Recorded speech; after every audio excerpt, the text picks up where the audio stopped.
Hello friends, this is Chandrabhan. Welcome to my YouTube channel target with Chandra. तो जैसे कि हम शिक्षा पर बात कर रहे थे और आज के इस टॉपिक में हम लोग बात करने वाले हैं कि शिक्षा त्रिध्रुवी प्रक्रिया है या द्विध्रुवी प्रक्रिया है, क्योंकि अलग अलग शिक्षा शास्त्री, अलग अलग मनोवैज्ञानिक जो हैं अपने अपने हिसाब से डिफाइन किए हुए हैं। कुछ लोग कहते हैं कि शिक्षा द्विध्रुवी प्रक्रिया है, कुछ लोग कहते हैं त्रिध्रुवी प्रक्रिया है। तो सच में इन दोनों में कौन सा सही है, कितना इसमें सच्चाई है और रियलिटी में आज की अगर वर्तमान दृष्टि से देखा जाए, वर्तमान परिप्रेक्ष्य में देखें तो शिक्षा द्विध्रुवी प्रक्रिया है या त्रिध्रुवी प्रक्रिया है, इसके बारे में हम लोग जानेंगे। तो ये वीडियो आपके लिए काफ़ी इंपॉर्टेंट होने वाला है और इसमें क्या सच है क्या सच नहीं है ये एकदम आपको स्पष्ट हो जाएगा। तो आइए शुरू करते हैं। शिक्षा का त्रिध्रुवीय पक्ष, ट्राइपोलर एस्पेक्ट ऑफ एजुकेशन। तो सबसे पहले जैसे हम बात करेंगे पहले पॉइंट में जॉन एडम के अनुसार, तो जॉन एडम ने शिक्षा को द्विध्रुवीय प्रक्रिया माना है। तो जैसे स्टैटिक्स टाइप के जो क्वेश्चन होते हैं या ऑब्जेक्टिव टाइप के जो क्वेश्चन होते हैं उनमें तो सीधा यही पूछ लिया जाता है कि निम्न में से शिक्षा को द्विध्रुवी प्रक्रिया किसने कहा है। तो इस तरीके से क्वेश्चन पूछ लिया जाता है। तो जॉन एडम जो हैं और जॉन डीवी, ये जिनमें जॉन लगा हुआ है, इन दोनों ने शिक्षा को द्विध्रुवी प्रक्रिया माना है। कैसे माना है? जैसे जॉन एडम की बात करें, ये कहते हैं कि शिक्षा के बस दो ही पक्ष होते हैं, दो ही अंग होते हैं। एक कौन होता है? सीखने वाला, और दूसरा सिखाने वाला। अर्थात सीखने वाले का मतलब जो शिक्षार्थी है वो, और दूसरा जो है सिखाने वाला कौन है? शिक्षक। तो सीखने वाला और सिखाने वाला अर्थात शिक्षार्थी और शिक्षक, यही दो मुख्य पक्ष या अंग या ध्रुव होते हैं। किसके अनुसार? जॉन एडम के अनुसार। तो कह सकते हैं कि ये एक तरीके की पुरानी विचारधारा है। इनका ये मानना था कि शिक्षा में सिर्फ दो ही लोग हैं, जो छात्र है सामने जिसको सीखना है और जो सिखा रहा है शिक्षक, बस। इसके अलावा कुछ भी नहीं होता। तो ये आप भी जानते हैं कि इसके अलावा भी बहुत सारी चीज़ें होती हैं। तो इस तरीके से आपको ये ज़्यादा इम्पोर्टेंट नहीं है, बस इम्पोर्टेंट ये है कि ये किसने कहा है, बाकी उतना इम्पोर्टेंट नहीं है। आगे जॉन डीवी की बात करें तो जॉन डीवी जो है ये भी शिक्षा को द्विध्रुवी प्रक्रिया मानते हैं। और कैसे मानते हैं? इनका कहना है कि शिक्षा के दो अंग होते हैं। एक अंग होता है मनोवैज्ञानिक और दूसरा होता है सामाजिक। मनोवैज्ञानिक अंग का मतलब क्या है? इनका कहने का मतलब है कि सीखने वाले की रुचि, रुझान और योग्यता, ये कैसा अंग है? मनोवैज्ञानिक अंग है। अर्थात सीखने वाले की रुचि, उसकी योग्यता और उसके रुझान पर निर्भर करता है कि वो कितना सीख सकता है, किस दर से सीख सकता है और कैसे सीख सकता है। ये उसकी रुचि पर डिपेंड करता है, ये उसके रुझान पर डिपेंड करता है, और सीखने में वो कितना योग्य है ये उस पर डिपेंड करता है। तो ये सीखने वाले का मनोवैज्ञानिक पक्ष है। और दूसरा पक्ष ये बताते हैं सामाजिक पक्ष। सामाजिक पक्ष का मतलब ये है, या सामाजिक अंग का मतलब ये है कि जिस वातावरण में, जिस पर्यावरण में सीखने वाला रहता है वो भी एक तरीके का उसका पक्ष हो गया। अब उसके सामाजिक वातावरण का मतलब क्या हुआ? सामाजिक वातावरण में उसके जो जहाँ पे वो रहता है, उसके परिवार के लोग, उसके आसपास रहने वाले लोग, ये सारा का सारा जो है, क्योंकि सामाजिक वातावरण से ही बालक को जो भाषा है वो मिलती है, विचार हैं वो मिलते हैं। तो आपस में विचार विमर्श करने के बाद वो वहीं से अपनी संस्कृति और सभ्यता को लेता है। तो ये दो चीज़ें जो हैं वो शिक्षा में होती हैं। शिक्षा के दो अंग इस तरह से जॉन डीवी ने माने हैं। लेकिन यहाँ एक चीज़ मैं आपको बता दूं कि जैसे इन्होंने सामाजिक वातावरण को ही सिर्फ बताया है, लेकिन आप भी जानते होंगे और नहीं जानते हैं तो मैं बता रहा हूं कि इसके अलावा हमारा प्राकृतिक वातावरण भी तो होता है। प्राकृतिक वातावरण का मतलब है कि जिस जगह पे वो रहता है वहां की हवा कैसी है। आप जानते हैं कि अगर प्रादूषिक अगर वातावरण है, जहां पर प्रदूषण है, तो बालक वहां पर सीखने में जल्दी थक जाएगा, वो सीख नहीं पाएगा। अगर आप ये भी जानते हैं कि बहुत ज़्यादा गर्मी है तब भी पढ़ने में मन नहीं लगता है, बहुत ज़्यादा ठंडी है तब भी पढ़ने में मन नहीं लगता है। तो ये सारे के सारे कैसा वातावरण है? प्राकृतिक वातावरण है। तो ये भी तो इस पर भी तो डिपेंड करता है सीखना कि उस जगह का प्राकृतिक वातावरण का कैसा है। अब जैसे हम प्राचीन काल में अगर गुरुकुल पद्धति की बात करें, जो आश्रम हुआ करते थे वो एक जंगल में खुली जगह पर हुआ करते थे, पेड़ के नीचे पढ़ाया जाता था, तो शुद्ध हवा मिलती थी, शुद्ध पानी मिलता था और वहाँ पर कोई डिस्टर्ब करने वाला नहीं होता था। तो वो सारा का सारा जो था वो प्राकृतिक वातावरण था। सामाजिक वातावरण का मतलब है आप अपने घर, समाज में, परिवार में रहते हुए सीखें। तो इस तरीके से इन्होंने दो जो अंग हैं या 2 ध्रुव हैं उनको बताया है। आगे बात करेंगे रायबर्न की।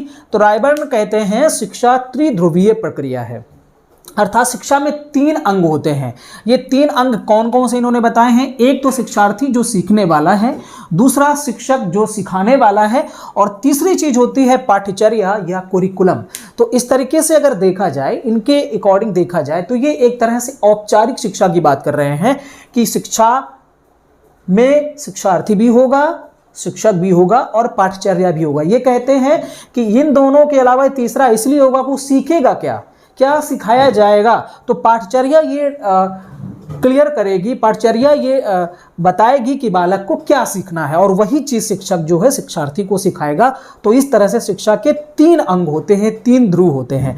लेकिन अगर इन्हीं की बात को थोड़ा व्यापक अर्थ में देखा जाए, व्यापक रूप में देखा जाए, तो ये क्या निकल के आएगा कि सीखने वाला होगा और सीखने के साधन होंगे, सीखने के साधन में शिक्षक भी आएगा, राइट। और सीखने की सामग्री में जो टीचिंग लर्निंग मटेरियल हैं जिन्हें TLM बोलते हैं, अर्थात जो भी चित्र वगैरह हैं, जो भी हम सामग्री सिखाने के लिए बच्चों को इस्तेमाल करते हैं, कोई मूर्त वस्तु है, कोई ठोस वस्तु है, और कोई चित्र है, कोई फिल्म है, मतलब जितने भी साधन हैं, चौक डस्टर से लेकर के बोर्ड से लेकर के, ये सारे के सारे जो संसाधन हैं वो सारे के सारे सीखने की सामग्री में आएंगे। तो ये कहते हैं, और इसमें सिलेबस भी आएगा, जो पाठ्यक्रम है वो भी आएगा, पाठ्य पुस्तकें हैं वो भी आएंगी, राइट। तो ये 3 चीजें ये कहते हैं। अगर इसका व्यापक अर्थ में इसको हम समझें तो सीखने वाला होगा, सीखने के साधन में कोई वस्तु भी हो सकती है, कोई शिक्षक भी हो सकता है, और सीखने की सामग्री, ये 3 चीजें होती हैं। अब ये तो बात हो गई जॉन एडम, जॉन डीवी और रायबर्न के अकॉर्डिंग। लेकिन अब हम ये जानेंगे कि सच में आज की स्थिति क्या है, क्योंकि नई नई टेक्निक्स का इस्तेमाल अब किया जा रहा है, नई नई खोजें हो रही हैं, शिक्षा में एक तरीके से बहुत सारा परिवर्तन हो रहा है। जैसे हम पहले शुरू में पढ़ते थे शिक्षक केंद्रित शिक्षा होती थी, लेकिन वर्तमान में हम बाल केंद्रित शिक्षा की बात करते हैं, राइट। बाल केंद्रित शिक्षा की बात करते हैं, और बाल केंद्रित शिक्षा जब से आई तब से बहुत सारा परिवर्तन हुआ है। अब हम बालक के अनुसार पढ़ाते हैं, वो क्या सीखना चाहता है। पहले ये था कि हम क्या सिखाना चाहते हैं, लेकिन अब वो क्या सीखना चाहता है और कैसे सीखना चाहता है उसके अनुसार हमको पढ़ाना है। यही है बाल केंद्रित शिक्षा। और जो शैक्षिक तकनीकी विशेषज्ञ हैं उनके इस पर रिसर्च करने पर, एजुकेशन पर रिसर्च करने से बहुत सारी नई नई चीज़ें आई हैं। एक तरीके से शिक्षा में क्रांति भी आई है, और शिक्षा का टेक्नोलॉजी भी शिक्षा में यूज़ की जा रही है। हम ICT का इस्तेमाल भी करते हैं। ICT के बारे में एक अलग से वीडियो बनाऊंगा कि सच में ICT क्या है, और आज शिक्षा में ICT का क्या उपयोग है, इसके क्या महत्व हैं, उसके बारे में हम किसी नेक्स्ट वीडियो में बात करेंगे। हाँ, ICT का भी इस्तेमाल कर सकते हैं हम, टेक्नोलॉजी का भी इस्तेमाल कर सकते हैं, जैसे विभिन्न प्रकार के जो ऐप्स आए हुए हैं उनके माध्यम से हम पढ़ा सकते हैं। तो आज शिक्षा में टेक्नोलॉजी को भी शामिल किया जा रहा है। तो आज के हिसाब से अगर देखा जाए, शैक्षिक तकनीकी विशेषज्ञों की दृष्टि से शिक्षा के 3 अंग होते हैं। लेकिन ये 3 अंग बाकी ये जो रायबर्न ने बताए हैं उनसे भिन्न है, उनसे बिल्कुल अलग है। और क्या है ये कहते हैं, देखिए शिक्षार्थी तो होना ही चाहिए, क्योंकि जिसे हमें सिखाना है उसके बगैर तो कोई मतलब ही नहीं है शिक्षा का, तो वो तो होना ही चाहिए। सीखने सिखाने की सामग्री भी होना चाहिए, और सीखने सिखाने की परिस्थितियां भी होनी चाहिए। तो यहाँ सीखने सिखाने की सामग्री का मतलब है यहाँ एक सिखाने वाला शिक्षक भी होगा, और जितनी भी शिक्षण विधियों का जो आज टेक्निक्स इस्तेमाल की जा रही हैं, जो टीचिंग मेथड इस्तेमाल की जा रही हैं, जिनको शिक्षण विधियां बोलते हैं, ये जिनको शिक्षा के उपकरण भी बोलते हैं, वो सारे के सारे इसी सीखने सिखाने की सामग्री के तहत आएंगे। आज हम बच्चों को चित्र के माध्यम से, चार्ट के माध्यम से, वीडियोस के माध्यम से सिखाते हैं बच्चों को। तो कुछ चीज़ें टेक्नोलॉजी के माध्यम से सिखाते हैं, सारी की सारी चीज़ें जो हैं वो किस में आएंगी, वो शिक्षण के सामग्री में आएंगी, राइट। जितने भी हम सिखाने में बच्चों को जितनी भी चीज़ें इस्तेमाल करते हैं, जो भी सामग्री इस्तेमाल करते हैं, वो सीखने सिखाने की सामग्री में आएगा। और सीखने सिखाने की परिस्थितियां बहुत इंपॉर्टेंट है। जैसे यहाँ पर जॉन डीवी ने बताया जरूर सामाजिक, लेकिन यहाँ पर क्या होगा, यहाँ सामाजिक वातावरण भी होगा, यहाँ प्राकृतिक वातावरण भी होगा, बालक दोनों जगह से सीखेगा। यहाँ हर एक तरह की, मतलब एक तरह से ये कह सकते हैं कि बच्चे को सीखने के लिए उचित वातावरण उपलब्ध होना चाहिए, क्योंकि ये भी प्रभावित करता है सीखने को। आप ये सोचिए कि किसी कोलाहल भरी जगह पर जहां बहुत ही शोर हो रहा हो, ऐसी जगह पर आप खुद नहीं सीख पाएंगे तो बच्चे कैसे सीखेंगे, है ना। तो परिस्थितियां बहुत डिपेंड करती हैं। जिस जगह पे जहां का वातावरण शैक्षिक होता है, जहां आसपास लोग पढ़ रहे होते हैं, जहां शिक्षा की बात होती है, वहां का माहौल अलग होता है और बच्चे के अंदर रुचि जागृत होती है पढ़ने के लिए। तो एक तरीके से ये कहा जाए कि जो वातावरण है, चाहे वो सामाजिक वातावरण हो या प्राकृतिक वातावरण हो, वो सीखने को बहुत ज्यादा प्रभावित करता है। जिस तरह का वातावरण बच्चे को मिलेगा वो वैसे ही बनेगा। और ये कहा भी जाता है कि आज जो भी हम हैं वो हमारे सामाजिक वातावरण ने हमको बनाया है। अर्थात हम जो भी हैं, हमारे जो भी विचार हैं, वो कहां से आए हैं, हमारे सामाजिक वातावरण से आए हैं। सामाजिक वातावरण को मैं पहले ही बता चुका हूं कि सामाजिक वातावरण से हम भाषा सीखते हैं, हम वहां से विचार लेते हैं, हम वहां से संस्कृति सीखते हैं, हम वहां से सभ्यता सीखते हैं। तो जिस तरीके की संस्कृति, सभ्यता, विचार, भाषा होगी, उसी तरीके का आप बनेंगे, आपका निर्माण होगा। तो ये बहुत ज्यादा निर्भर करता है सामाजिक वातावरण बच्चे के सीखने पर, लर्निंग पर। तो परिस्थितियां, और आज कहा भी जाता है कि शिक्षक को जो है क्या करना है, बहुत ज्यादा कुछ काम नहीं करना है, सिर्फ वो अधिगम की परिस्थितियां बनाए, पैदा करे, वो ऐसी सीखने की अनुकूल दशाएं बना दे, ऐसे वातावरण को का निर्माण कर दे जहां पर बालक रहकर स्वतः ही सीखे।